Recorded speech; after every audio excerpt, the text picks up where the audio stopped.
Bismillahirrahmanirrahim. Assalamualaikum warahmatullahi wabarakatuh. Kali ini kita akan mengi'rab surat pendek pada juz 30, yaitu surat Al-Ikhlas, ayat 1-4. Bismillahirrahmanirrahim. Ayat pertama. Qul huwallahu ahadun. Qul fi'lu amrin mabniun ala sukuni. Wal fa'ilu dhamirun mustatirun wujuban takdiruhu anta. Wal jumlatu minal fi'li wal fa'ili la mahala laha minal i'rabi ibtidaiyatun. Qul fi'lu amrin mabniun ala sukuni. Qul di sini merupakan fi'il amar. Fi'il amar dari fi'il madhi qala. Fi'il amar itu adalah kata perintah. Tentunya fi'il amar dan fi'il madhi itu hukumnya mabniun. Hukumnya mabniun ala sukuni, yang mana mabninya di sini mabni fi'il amar pada lafadz kul itu adalah mabni sukun. Harokat sukun pada huruf terakhir dalam lafadz kul, yaitu lam, kul. Wal fa'ilu dhamirun mustatirun wujuban takdiruhu anta. Nah, dikarenakan kul di sini merupakan fi'il, tentunya fi'il pasti ada fa'ilnya. Sedangkan fa'il dari lafadz kul yang merupakan fi'il amar itu merupakan dhamirun mustatirun, dhamir yang tersimpan wujuban secara wajib. Artinya dhamirnya tersebut wajib disimpan. Kenapa wajib? Karena keberadaan dhamirnya tersebut sebagai fa'il tidak bisa digantikan terhadap isim dhahirnya sebagai fa'ilnya. Oleh sebab itu wajib disimpan. Takdiruhu antah, yang mana apabila ditakdirkan itu berupa lafadz antah, kul antah sebagai fa'ilnya. Wal jumlatu minal fi'li wal fa'ili, sedangkan jumlah dari fi'il dan fa'ilnya yaitu kul beserta dhamir mustatir antah itu la mahalallaha minal i'rabi, tidak menempati satu mahal pun dalam sebuah i'rab ibtidaiyatun, karena menjadi jumlah ibtidaiyah atau jumlah awal. Huwallahu ahadun. Nah, untuk jumlah setelahnya yang berupa lafadz huwallahu ahadun di sini ada 3 versi pengi'rabannya. Kita mulai dari versi yang pertama yang umum atau biasa ditemukan. Yang pertama, huwa dhamiru sya'nin mabniun 'alal fathi fi mahalli raf'in mubtada'un awwalun. Huwa di sini merupakan dhamir sya'an. Dhamir sya'an itu adalah dhamir yang bermakna al-amru atau bermakna perkara, atau juga bermakna syai', sama juga perkara, yang biasanya dalam bahasa Jawa itu dimaknai dengan kelakuan.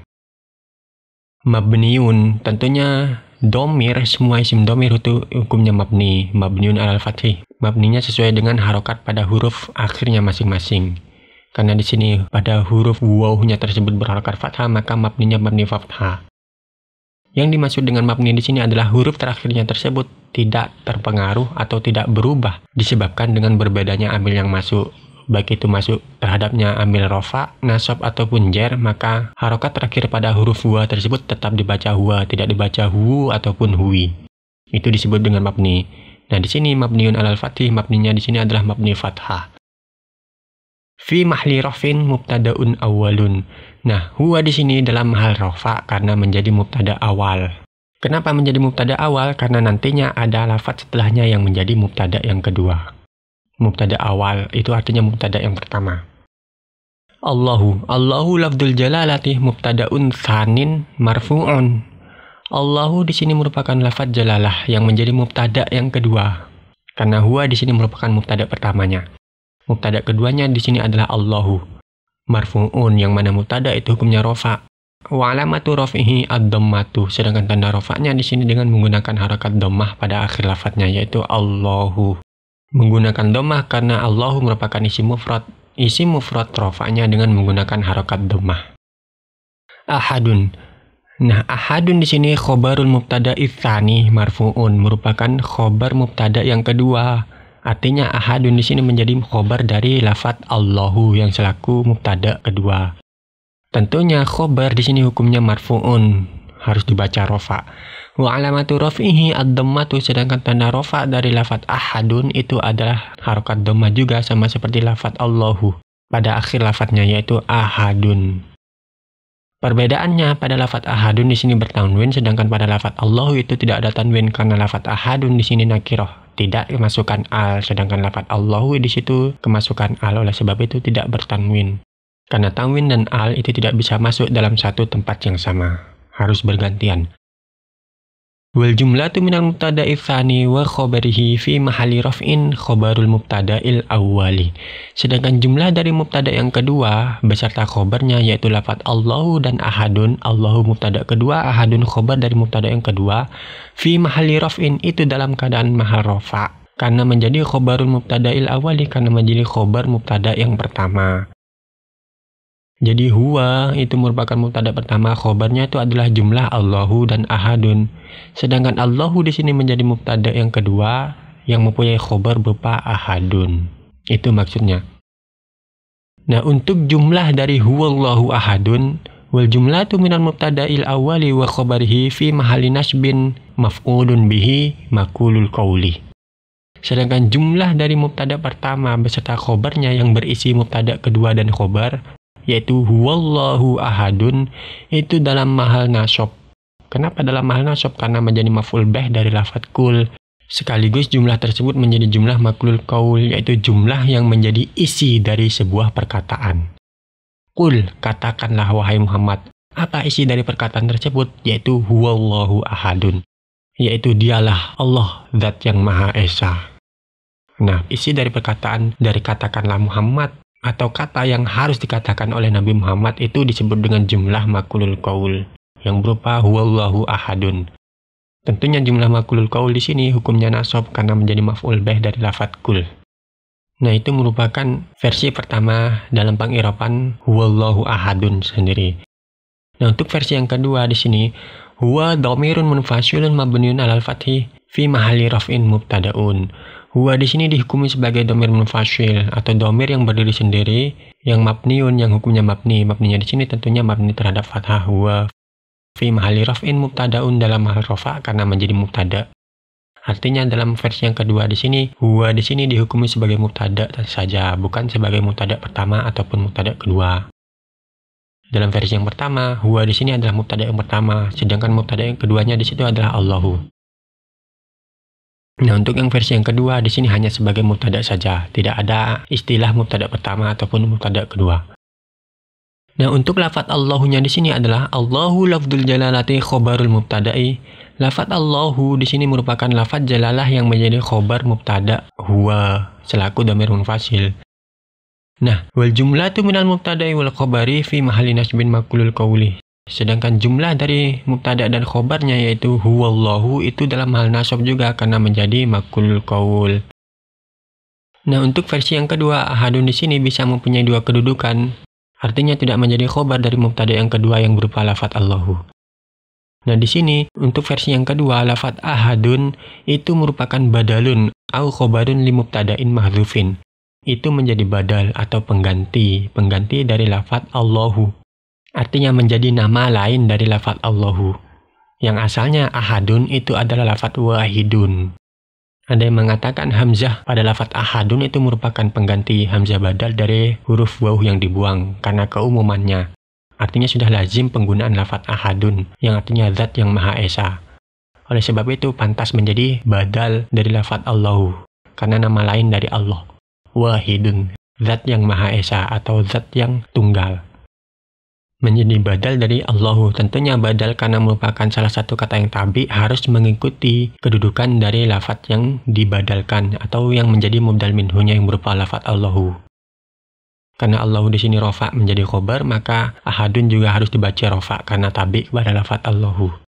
Oleh sebab itu, karena menjadi badal maka hukumnya sama menjadi marfu atau kata yang dibaca rofa. Au khobarun li mubtada'in mahdzufin atau menjadi khobar untuk mubtada yang dibuang. Takdiruhu huwa ahadun yang mana apabila ditampakkan itu berupa lafaz huwa ahadun. Jadi selain menjadi badal, ahadun ini pada versi pengirapan yang kedua juga bisa menjadi khobar dari mubtada yang dibuang. Yang apabila ditampakkan itu berupa lafaz huwa ahadun. Kul huwallahu huwa ahadun. Katakanlah wahai Nabi Muhammad, dialah Allah, yaitu zat yang maha esa. Itu apabila sebagai khobar dari mubtada yang dibuang. Itu merupakan versi pengirapan yang kedua dari jumlah huwallahu ahad. Adapun versi yang ketiga, di sini huwa dhamirun munfasilun mabniun 'alal fathi fi mahalli raf'in mubtada'un. Sama seperti versi yang kedua, huwa di sini merupakan dhamir munfasil yang hukumnya mabni fathah dalam hal rafa karena menjadi mubtada. Sedangkan Allahunya lafdul jalalati badalun marfu'un wa alamatu raf'ihi ad-dhammatu. Nah, untuk yang versi yang kedua, Allahunya yang menjadi badal dari lafadz huwa, bukan menjadi khobar lagi. Lafdul jalalati badalun marfu'un. Lafadz jalalah yang menjadi badal yang dibaca rafa, sebab mengikuti lafadz mubdal minhunya yang berupa huwa yang dibaca rafa karena menjadi mubtada. Nah, tanda rafa'nya di sini wa alamatu raf'ihi ad-dhammatu. Tanda rafa'nya di sini adalah dengan menggunakan harokat dhammah yang tampaknya terletak pada akhir lafadznya, yaitu Allahu. Ini versi yang ketiga, Allahunya menjadi badal. Sedangkan lafadz ahadunnya itu khobarul mubtada'i, merupakan khobar mubtada dari lafadz huwa sebagai mubtadanya. Jadi versi yang ketiga, huwanya mubtada, Allahunya di sini menjadi badal, dan khobarnya itu berupa lafadz ahadun. Tadinya khobar marfu juga. Wal jumlatu fi mahalli nasbin maf'ulun bihi makulul qawli. Nah, untuk jumlah huwallahu ahadun itu dalam hal nasab karena menjadi maf'ul bih, sebab menjadi jumlah makulul qaul. Jadi kesimpulannya dalam 3 versi itu dapat diringkas. Untuk versi yang pertama, huwa di sini merupakan dhamir sya'n yang kedudukannya menjadi mubtada yang pertama. Mubtada keduanya itu berupa lafadz Allahu yang mempunyai khobar berupa ahadun, yang mana jumlah dari mubtada kedua berupa Allahu ahadun itu menjadi khobar untuk mubtada yang pertama berupa lafadz huwa. Itu merupakan versi yang pertama. Untuk versi yang kedua, huwa di sini merupakan dhamir munfasil, kedudukannya menjadi mubtada. Allahu di sini menjadi khobarnya mubtada huwa, sedangkan ahadun di sini menjadi badal dari lafadz Allahu atau juga menjadi khobar dari mubtada yang dibuang yang berupa huwa. Nah, untuk versi yang ketiga, huwa di sini dhamir munfasil, hukumnya rafa karena menjadi mubtada, sedangkan Allahunya di sini merupakan badal dari huwa, dan ahadunnya menjadi khobar dari huwa. Sama-sama bisa. Kemudian ayat yang kedua, Allahu shomadu. Allahu lafdul jalalati mubtada'un marfu'un wa alamatu raf'ihi ad-dhammatu. Allahu di sini merupakan lafadz jalalah yang menjadi mubtada. Tentunya mubtada hukumnya marfu atau rafa. Wa alamatu raf'ihi ad-dhammatu. Sedangkan tanda rafa'nya di sini dengan menggunakan harokat dhammah. Allahu. As-shomadu khobarun marfu'un. As-shomadu di sini merupakan khobar yang dibaca rafa, khobar mubtada dari lafadz Allahu. Wa alamatu raf'ihi ad-dhammatu, sedangkan tanda rafa'nya di sini dengan menggunakan harokat dhammah pada akhir lafadznya as-shomadu.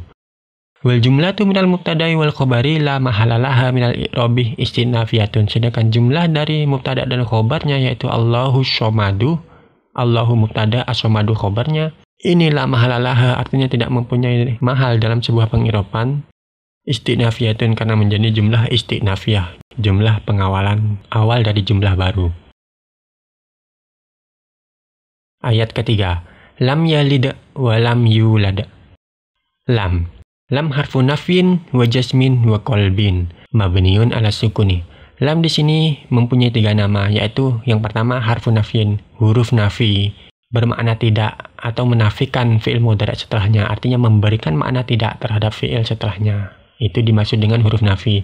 Wa jasmin, dan juga dinamakan sebagai huruf jazm karena menjazmkan fi'il mudhari' setelahnya. Wa qalbin, dan juga dinamakan sebagai huruf qalab. Artinya huruf qalab di sini adalah huruf yang menukar atau membalik. Kenapa disebut sebagai huruf qalab atau menukar dan membalik? Karena lam di sini faedahnya menukar atau membalik zaman mudhari' yang berzaman hal atau istiqbal menjadi zaman madi. Artinya fi'il mudhari' di sini yang asalnya bermakna sedang atau akan, karena kemasukan lam maka maknanya itu bukan sedang atau akan lagi, akan tetapi bermakna sudah, telah. Zaman mudhari' ditukar atau dibalik menjadi zaman madi. Oleh sebab itu disebut sebagai huruf qalab. Tentunya lam karena di sini merupakan huruf mabniun, hukumnya mabniun ala sukuni, yang mana mabninya di sini adalah mabni sukun, harokat sukun pada akhir hurufnya yaitu lam. Yalid fi'lun mudhari'un majzumun bilam. Yalid di sini merupakan fi'il mudhari' majzumun yang dibaca jazm bilam sebab kemasukan lam jazm. Wa alamatu jazmihi as-sukunu, sedangkan tanda jazmnya di sini dengan menggunakan harokat sukun.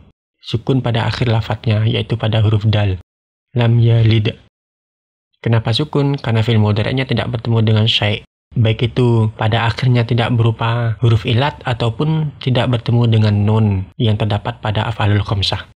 Oleh sebab itu, majzumnya atau jazmnya dengan menggunakan harokat sukun. Wal fa'ilu dhamirun mustatirun jawazan taqdiruhu huwa. Sedangkan fa'ilnya itu berupa dhamir mustatir. Dhamir yang tersimpan secara jawaz, tersimpannya tersebut boleh, artinya keberadaan fa'ilnya itu boleh diganti dengan isim zahirnya. Di sini kan yalid, fa'ilnya berupa dhamir mustatir berupa huwa. Nah, keberadaan dhamir huwa itu boleh dimunculkan dalam bentuk isim zahirnya yang berupa lafadz Allahu.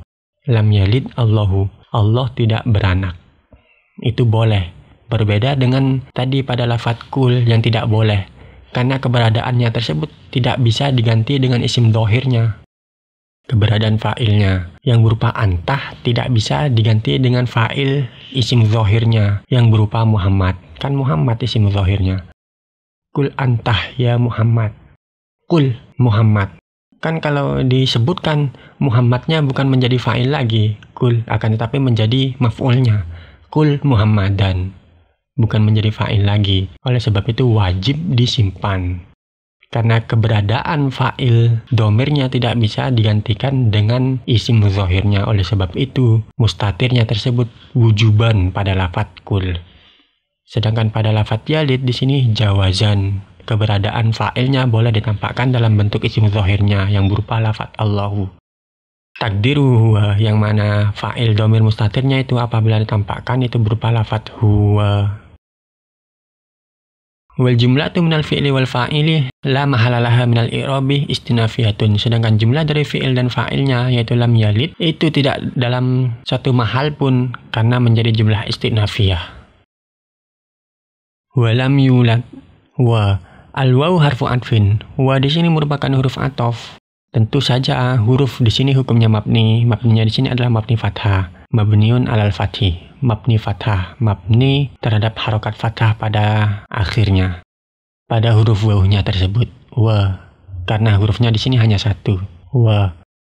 Walam sama seperti lafadz sebelumnya, harfu nafyin wa jazmin wa qalbin, merupakan huruf nafi, huruf jazm dan huruf qalab, yaitu huruf yang menafikan fi'il mudhari' setelahnya serta menjazmkan fi'il mudhari' setelahnya dan mengkolab atau menukar zaman mudhari' menjadi zaman madi. Mudhari'nya berupa lafadz yulad. Yulad fi'lun mudhari'un majzumun bilam.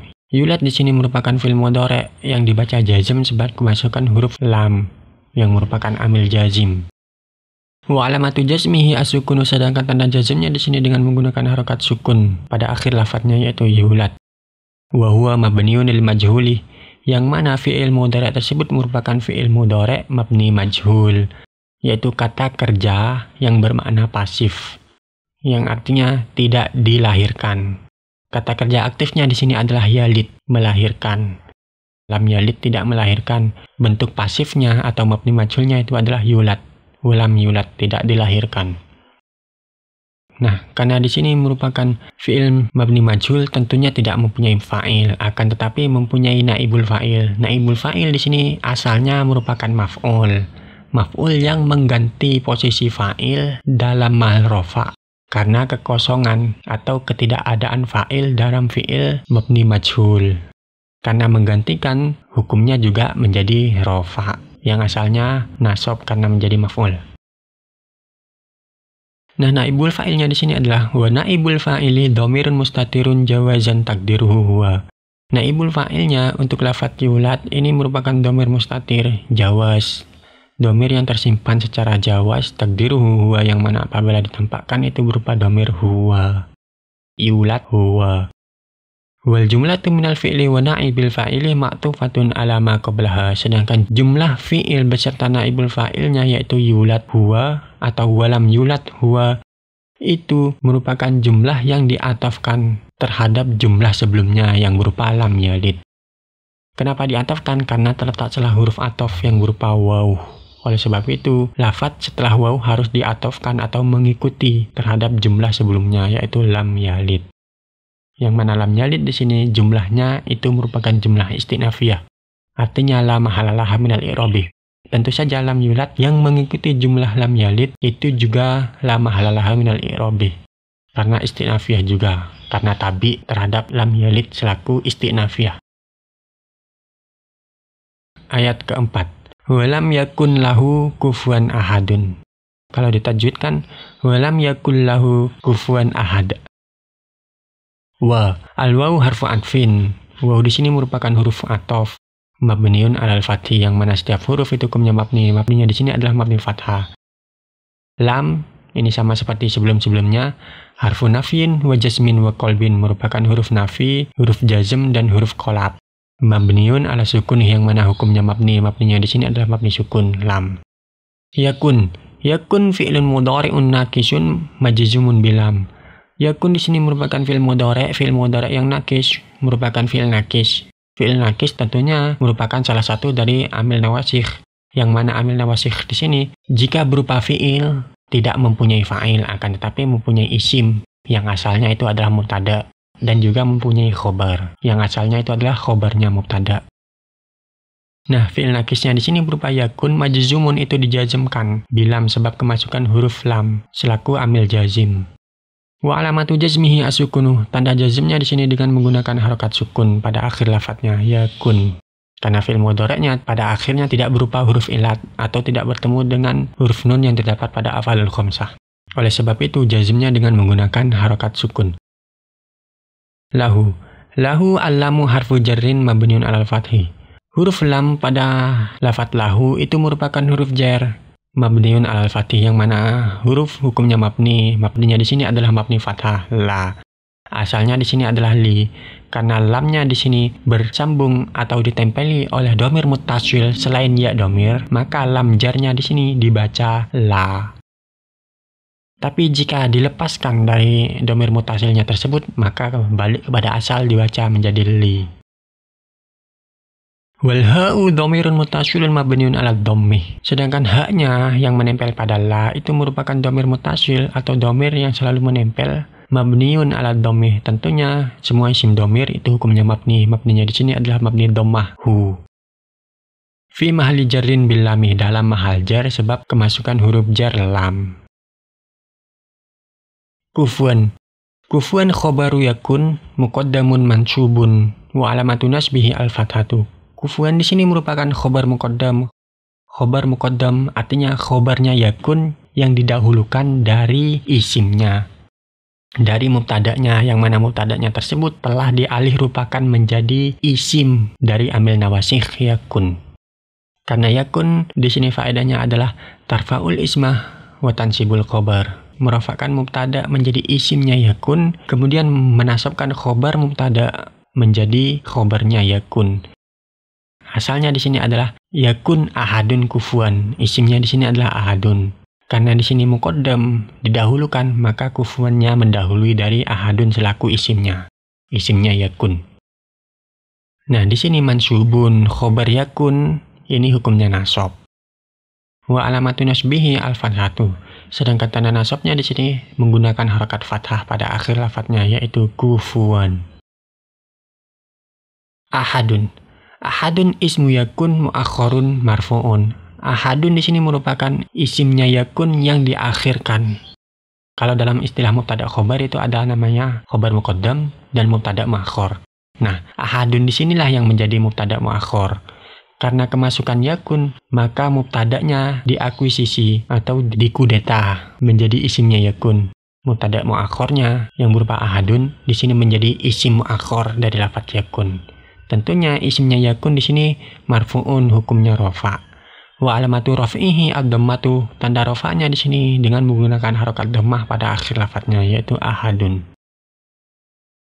Wal jumlatu ma'tufatun ala jumlati lam yalid.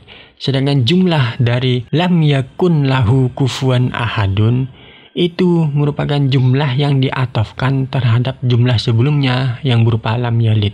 Kenapa harus tabi atau diatofkan? Karena terletak setelah huruf atof yang berupa wa. Oleh sebab itu harus diatofkan terhadap ma'tuf alaihnya yang berupa lam yalid.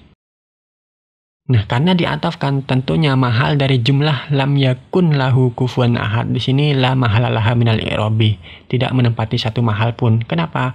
Karena atof itu kan merupakan kata tabi, kata yang mengikuti kata yang diikuti. Nah, kata yang diikutinya tersebut la mahalalah minal i'rabi sebab istinafiyah yang berupa lam yalid. Oleh sebab itu, kata yang mengikuti juga harus la mahalalah minal i'rabi karena istinafiyah juga. Alasannya karena tabi kepada lafadz yang istinafiyah. Oleh sebab itu harus ikut istinafiyah. Wallahu a'lam bishawab.